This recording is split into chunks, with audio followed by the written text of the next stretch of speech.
I was born to a mother who struggled with addiction and mental illness.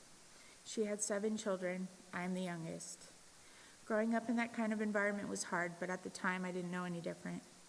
It was just life. Some of my earliest memories are of being homeless, moving from place to place, never knowing where we belonged. I remember searching for my mother with my stepdad, hoping to find her. It was me, my sister Brittany, who's only 14 months older than me, and my brother Ryan, who's only 4 years older. We stuck together the best we could, trying to make sense of a world that often didn't make sense at all. At some point, we found my mother again, and for a while, it felt like things might finally be getting better. We moved into a house that had no electricity or carpet, but it had cold running water. My stepdad had a small Bunsen burner we used to cook with and heat up pots so we could bathe. It wasn't much, but to us it felt like stability.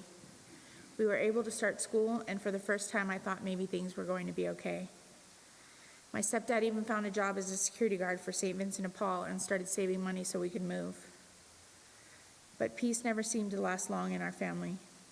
Not long after we lived in that house on Harvard Street, my brother Ryan began to act out, and my mother was afraid he would join a gang.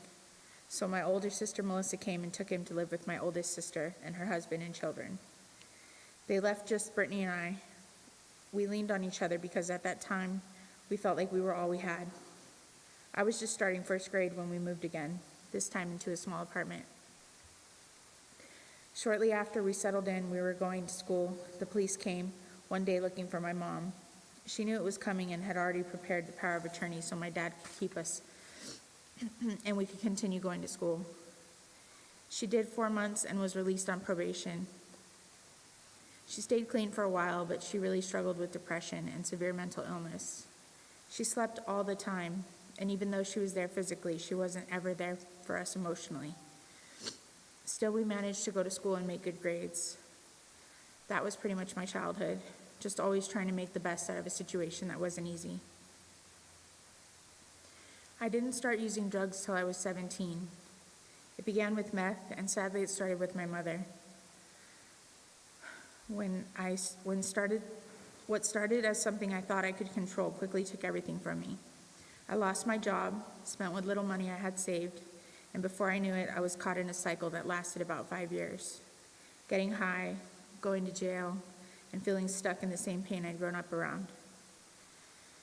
Eventually, I hit a point at age 22 where I was just tired. Tired of going to jail, tired of getting high, tired of disappointing myself and everyone who believed in me. That's when I decided to quit and start building my life. I did well for a while, but when I was 24, I relapsed. The difference was this time I caught it early. I checked into rehab, and when I got out, I bounced back fast. I found a job, I got my own place, and with my brother's help, I even got a car. In 2018, my mother was diagnosed with lung cancer.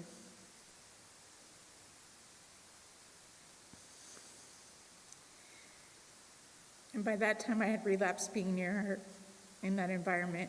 It was painfully difficult for me. I quickly lost my job and my car. 6 months after she passed away, I ended up living homeless out of a storage unit, just trying to survive each day. Then I found out I was pregnant. That moment changed everything for me. I wanted so badly to be her mother.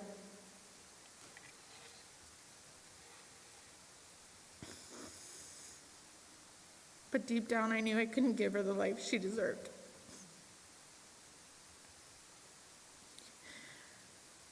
I didn't want her to grow up the way I did. Lost, unstable, and struggling. So I made the hardest decision of my life.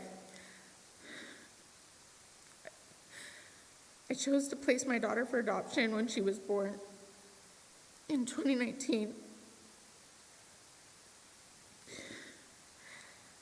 That decision broke me in ways I can't fully describe. But I did it out of love. I just wanted her to have a chance at a better life. After that, I fell hard into my addiction again. By 2020, I was using Percocet 30s, also known as blues, and fentanyl powder. My life completely had spiraled out of control. I began going from one physically abusive relationship to the next, constantly searching for someone or something to fill the emptiness inside of me. I was in and out of jail, stuck back in the same cycle I thought I had escaped years before. On Christmas Eve of 2024, I was arrested again, but this time it felt different. Instead of fear, I felt relief. Something in me changed.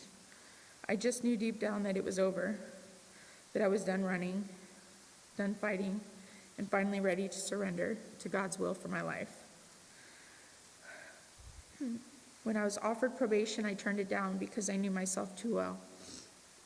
I was sure after overdosing 3 times previously that if I went back out to the streets, I would get high and likely die.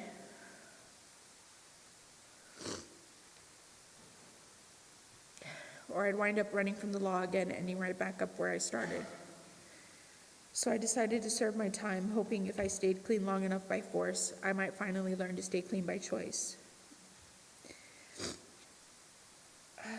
I was sentenced to 1.5 years in prison and only did 8 months. Those 8 months gave me the time and space I needed to truly reflect on my life.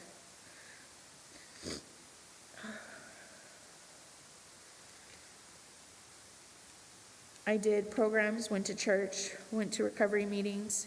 These things helped me find peace and draw closer to God while I was in there. It also helped me to start believing in hope again. That's when I heard about Magdalene House. At first, 2 years sounded like forever, but something in me said give it a chance. So I decided to go there just before I was released in August 2025. Magdalene House has given me the stability and structure and support I needed to really change my life.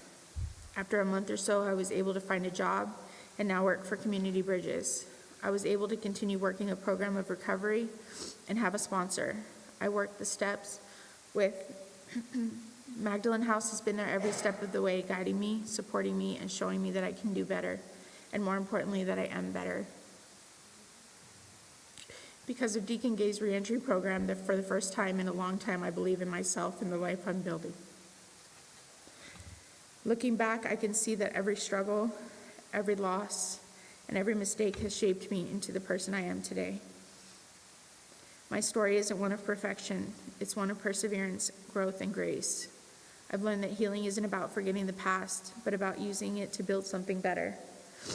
Today, I wake up grateful for another chance to live differently, to make choices that honor the woman I'm fighting to become. I was born into addiction, instability, and mental illness, circumstances I never chose. I've spent my entire life fighting to break that cycle.